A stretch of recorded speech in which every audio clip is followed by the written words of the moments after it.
kalau ODGJ itu gangguan psikologis berat. Nah, yang namanya skizofrenia yang salah satu gejalanya tadi seperti yang Ibu Sari bilang halusinasi, itu termasuk dalam salah satu gejala skizofrenia. Halusinasi berdiri sendiri tapi juga disertai misalnya waham. Jadi kayak misalnya dia berpikir dia yakin bahwa dia sedang dikejar-kejar. Misalnya dia memahami, ada juga kayak tipenya kayak gini Bu. Jadi dia meyakini bahwa dirinya itu adalah utusan Tuhan gitu. Itu penyakit. Masalah psikologisnya muncul dari pembulian itu, bukan karena indigonya itu. Jadi sebenarnya kompleks kita bicara tentang dunia psikologi ini ya. Benar-benar setiap manusia itu sangat beda. Walaupun Sangat itu kadang-kadang beda. istilah karakternya dan macam-macamnya itu tipis-tipis ya Mas ya. Assalamualaikum warahmatullahi wabarakatuh. Selamat datang di podcast Rumpi Asik.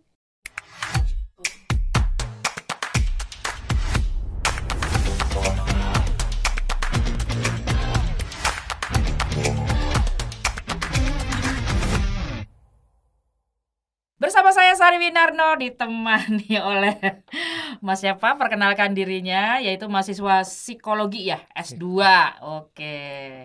Perkenalkan Mas. Oke, saya Afga, mahasiswa Magister Profesi Psikologi Klinis di UII. Oke Mas Afga, mungkin bisa dijelaskan ini anak-anak sekarang kan gampang banget nih kalau halusinasi dikit langsung aku ini, aku itu, aku A, aku B, langsung melabel dirinya sendiri gitu loh. Coba gimana Mas? Oke, jadi memang ada suatu gangguan psikologis namanya skizofrenia ya Bu. Termasuk gangguan psikologis yang berat. Kita berat itu ya. Jadi ada golongan ODGJ, ada ODMK. Kalau ODMK itu orang dengan masalah kejiwaan. Kalau ODGJ itu orang dengan gangguan kejiwaan. Jadi itu kayak bedanya gimana Mas? Beda tipis apa jauh tuh? Gangguan sederhananya itu kalau ODGJ itu gangguan psikologis berat. Nah, yang namanya skizofrenia yang salah satu gejalanya tadi seperti yang Ibu Sari bilang halusinasi, itu termasuk dalam salah satu gejala skizofrenia. Gitu Bu. Jadi gejala-gejala skizofrenia itu halusinasi, terus ada yang namanya delusi atau waham. Kalau halusinasi itu kadang-kadang itu kayak misalnya kita melihat sesuatu yang tidak sebenarnya tidak ada objeknya. Kadang-kadang juga mendengar kayak bunyi tapi sebenarnya itu nggak ada, misalnya bunyi peluit tapi sebenarnya nggak ada bunyi peluit. Kalau misalnya klien saya itu mendengar suara bunyi sirine sirine mobil polisi. Terus keluarganya kan bingung, nggak ada mobil polisi, nggak ada sirine, tapi nggak terdengar apa-apa. nggak terdengar apa-apa, tapi klien saya mendengarkan itu. Dan terus misalnya mendengarkan ada suara wanita menangis tengah malam, gitu-gitu kan. Padahal semua orang di rumahnya itu, ibunya, kakak perempuan itu udah tidur semua. Pas dicek juga udah pada tidur, tapi kok ada suara mendengarkan wanita menangis gitu. Terus misalnya mencium, bisa juga mencium. Jadi penginderaan gitu, penginderaan tentang sesuatu yang sebenarnya objeknya tidak ada. Jadi kalau kalian itu saya mencium aroma singkong bakar, padahal nggak ada yang sedang bakar singkong gitu. Malam-malam gitu ya. Agak horor juga ya Bu. Iya, nah itu makanya tadi itu saya sempat menyenggol apakah ini pasti beda ya, pasti ini beda nih pasti ya. Maksudnya dengan orang-orang yang bisa melihat indera keenamnya jalan gitu loh Mas. Oke. Jadi kita mungkin kalau untuk saat ini sebatas yang saya pahami barangkali psikologi belum bisa begitu menjelaskan tentang ranah orang yang bisa dibilang mungkin gifted ya Bu. Salah satu gifted itu kelebihan ya. bisa menginderakan sesuatu yang tapi apa ya, kayak diberikan penglihatan lah. Diberikan anugerah penglihatan. Nah, itu sangat berbeda sama gejala halusinasi skizofrenia, karena kalau skizofrenia itu tidak hanya halusinasi berdiri sendiri tapi juga disertai misalnya waham. Jadi kayak misalnya dia berpikir dia yakin bahwa dia sedang dikejar-kejar.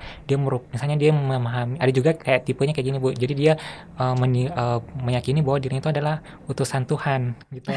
Itu penyakit ya, gangguan mental.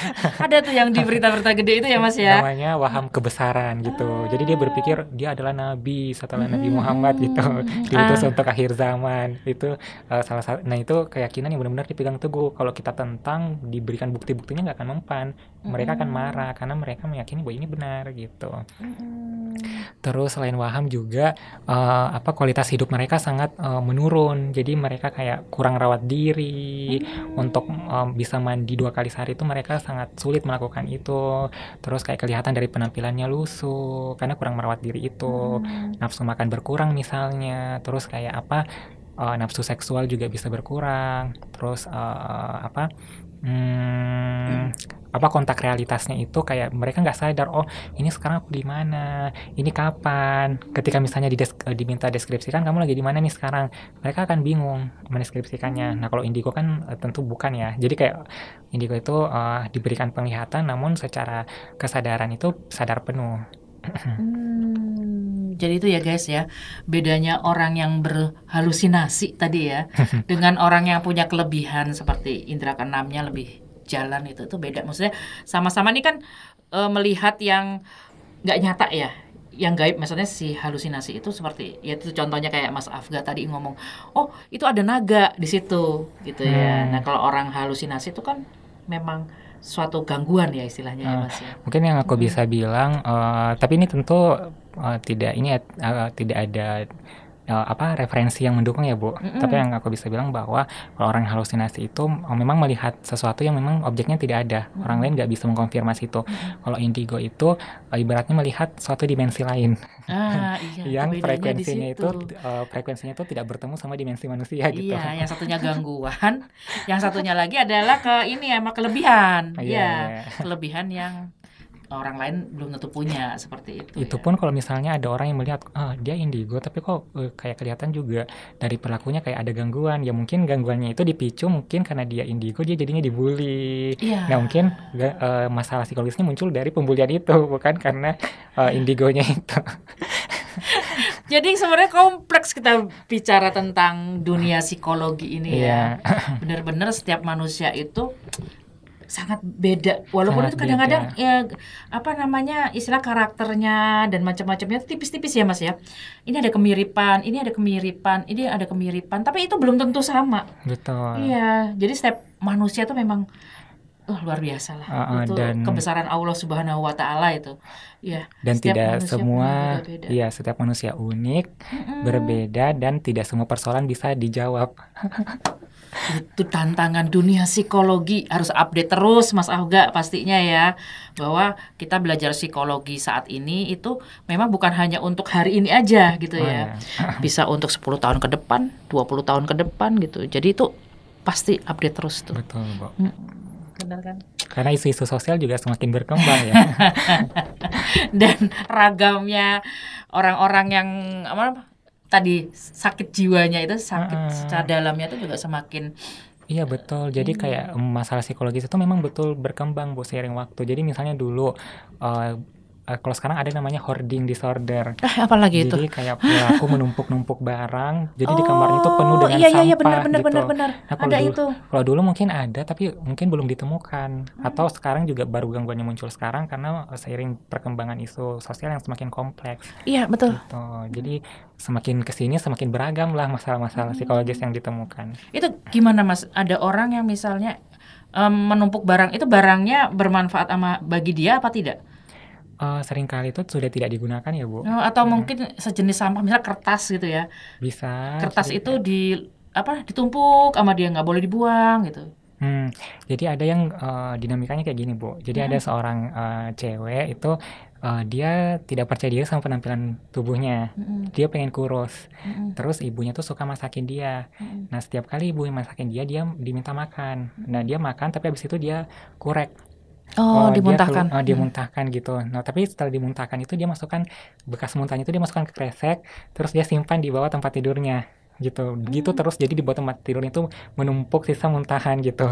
Gitu. Nah setelah ditelusuri kenapa dia melakukan seperti itu, karena dia memang pengen menjaga penampilannya, tapi di satu sisi dia merasa bersalah sama ibunya, sehingga dia menyimpan itu karena sebagai bentuk penghargaannya karena ibunya sudah masakin dia gitu. Jadi itu salah satu bentuk hoarding disorder. Tidak dibuang berarti memang di situ letaknya. Oke, gitu. Termasuk menyimpan barang-barang yang tidak diperlukan. Misalnya ini nyenggol orang yang sedang shopping dong gitu. Kan ada loh seperti itu. Maksudnya ada orang yang membeli baju lah, anggaplah baju. Itu sampai bajunya itu masih dalam kemasan plastik, itu masih di lemarinya. Dia memang belum memerlukan baju sih sebenarnya gitu loh. Belum memerlukan baju tapi dia pengen aja beli. Pengen aja menumpuk baju itu di lemari gitu. Nah itu. Oh iya. Kalau yang hoarding disorder itu bentuknya ekstrim ya Bu. Jadi pernah Hmm. ditemukan pria itu kayak kok berhari-hari nggak keluar rumah gitu. Dia kemana ditanyain sama tangganya. Nah pas dicek rumahnya dibuka, satu kamar itu full sampah semua gitu. Dan mayatnya itu ada di tengah-tengah sampah itu terkubur di dalam tumpukan sampah. Jadi betul-betul bentuknya itu sudah sangat ekstrim. Sampah makanan. Kalau misalnya yang ibu ceritakan itu kayak hal-hal yang mungkin memang masih bisa digunakan ke depannya gitu. Jadi Hmm. itu masih sangat wajar. Heeh. Oh gitu ya. Oh jadi kalian masih wajar kok yang masih suka shopping. Ada sama mereka beli baju gitu ya, beli tas, kadang cuma dipakai sekali, habis itu taruh gitu kan, jadi tasnya numpuk atau beli Hmm, entah sepatu atau buku, buku itu paling sering buku. buku. Buku itu paling sering, oh kita tertarik dengan buku ini, entah buku ini covernya bagus atau kita lihat belakangnya itu keren gitu, tapi sampai sekarang masih plastikan nggak dibuka-buka. Oke oke. Heeh. Mungkin itu isunya lain ya, Bu. Di satu sisi kalau misalnya itu belum begitu banyak yang ditumpuk, itu masih wajar. Mm-mm. Atau mungkin itu terkait kayak misalnya pemuasan kebutuhan psikologis yang tidak terpenuhi. Jadi misalnya waktu kecil anak itu serba dibatasi gitu, nggak boleh beli Mm. ini, nggak boleh begitu. Mungkin karena kesulitan ekonomi. Nah, Mm-mm. ketika sudah dewasa, udah bisa menghasilkan uang sendiri, Mm-mm. dia puaskanlah kebutuhan inner child-nya yang tidak terpenuhi dulu Aduh, gitu. Itu bisa kayak gitu. ini bahasan menarik loh inner child nih. Mm-mm. Atau juga ada yang kayak apa ya, karena merasa kayak impulsif buying, jadi kayak kurang bisa mengontrol dorongan impulsifnya untuk Mm-mm. membelanjakan uangnya gitu. Jadi isunya Mm-mm. bisa berbeda-beda, tergantung Hmm, keunikan kasusnya gitu. kompleks lagi nih. Heeh. Oh ini kalau membicarakan tentang kasus per kasus itu, Oh, bisa sampai malam ya. dan itu nggak bisa apa namanya, ada pengelompokannya, maksudnya ini beda-beda semua walaupun Betul. tipis. Iya betul, Iya betul. mas ya. Satu gejala antara satu gangguan sama gangguan lain memang sangat beririsan gitu, Bu. Heeh. Mm-mm. Cemas dan depresi kadang-kadang susah dibedakan gitu. Makanya tadi ini karena ada Mas Aga, Mas Afga, saya tuh jadi paham itu bedanya halusinasi tadi yang itu dengan kelebihan tadi itu gitu. Ya, Karena awalnya kan sama-sama melihat yang hal-hal yang gaib nih gitu. Ini halu atau memang indigo gitu kan. Nah, hmm, sekarang saya tahu jadinya, oh pembedanya ini seperti itu. Oke Mas Afga, terima kasih sudah hadir di studio Rumpi Asik. Nanti kita akan membahas hal-hal yang pastinya menarik nih. Kalau mendatangkan psikolog tuh saya senangnya begini. Ada oh, hal-hal yang kadang kita nggak tahu, jadi tahu gitu ya. Jadi ada yang dulu, zaman dulu itu seperti hal biasa, ternyata sekarang ada istilah-istilahnya gitu. Padahal zaman dulu sudah terjadi, cuman nggak terlalu ya. diangkat gitu ya, mungkin seperti itu. Betul. Dan saya bukan psikolog ya, Bu. Oh iya, masih S2. Masih mahasiswa S2 dari psikologi klinis ya, Mas ya. Peminatan psikologi Oh, klinis. peminatan psikologi klinis. Oke, Sobat Rumpi Asik yang ingin bertanya atau ingin curhat-curhat atau juga ingin apa namanya berdiskusi lah istilahnya. Itu boleh loh nanti colek-colek Halo Halo jiwa. Jiwa. Jangan lupa nanti dicatat lagi apa webnya bisa diulang lagi mungkin, Mas. halojiwa.id. Oh, halojiwa.id. Dan nanti juga kalau misalnya mau bertanya-tanya tentang apapun tentang psikologi, boleh nanti kita diskusi di komen-komen YouTube Rumpi Asik atau IG atau FB dan TikTok Rumpi Asik. Oke, ditunggu ya episode menarik berikutnya. Tetap di Rumpi Asik, feeling fresh with Rumpi Asik. Yeay.